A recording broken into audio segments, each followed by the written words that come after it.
Some people think I eat burgers all day long, every day, which is sort of true, but I do like to make other food. I'm going to show you things you can do with ground beef that doesn't involve making a hamburger.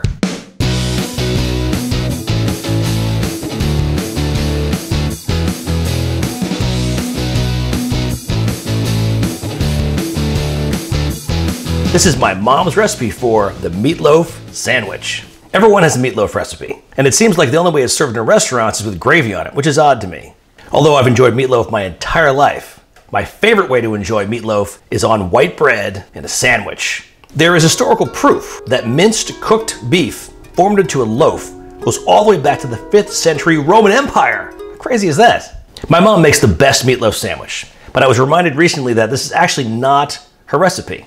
This recipe came to the family from my father's nanny, Nora, and goes all the way back to the 1940s. My mom loves Nora's recipe because, as she says, it's plain but good.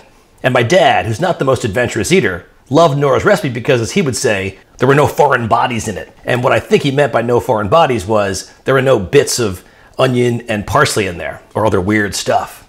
Meatloaf is simple because everything gets thrown into a bowl, mixed up by hand, formed into a loaf, and then thrown in the oven. That's it. Let's do that. Fresh ground beef, ketchup, breadcrumbs, eggs, heavy cream, salt, onion powder, Dijon, Tabasco, Worcestershire.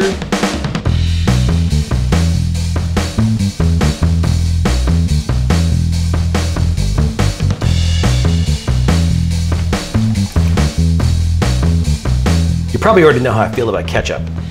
But this is ketchup as an ingredient, not as a topping on a burger. Now the fun part. It's all in the hands.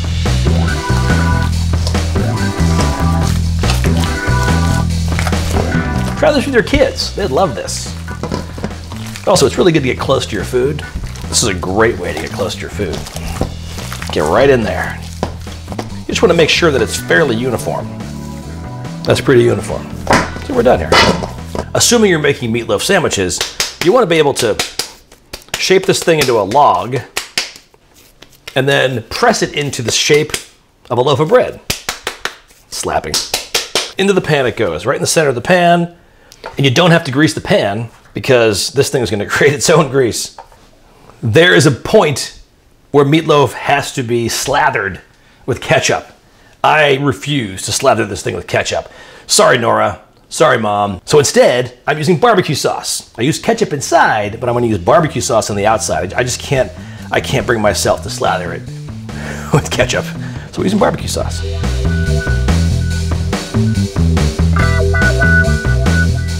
And there you have it. That's it. How easy was that? This goes in the oven for 55 minutes at 350, period. According to Nora, that was the only way to do it. When your meatloaf is done, take it out, let it cool, and then stick it in the refrigerator for a few hours or overnight.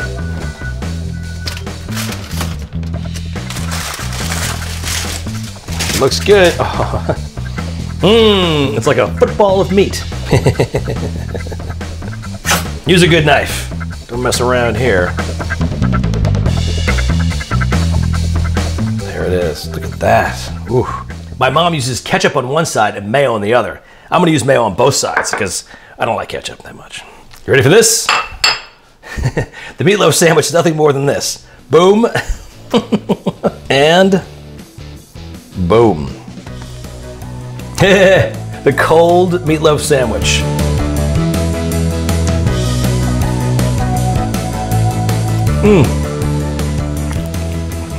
An American favorite, a family favorite. Using fresh ground beef. Get the recipe on schweidsons.com or my website, georgeboats.com. Well.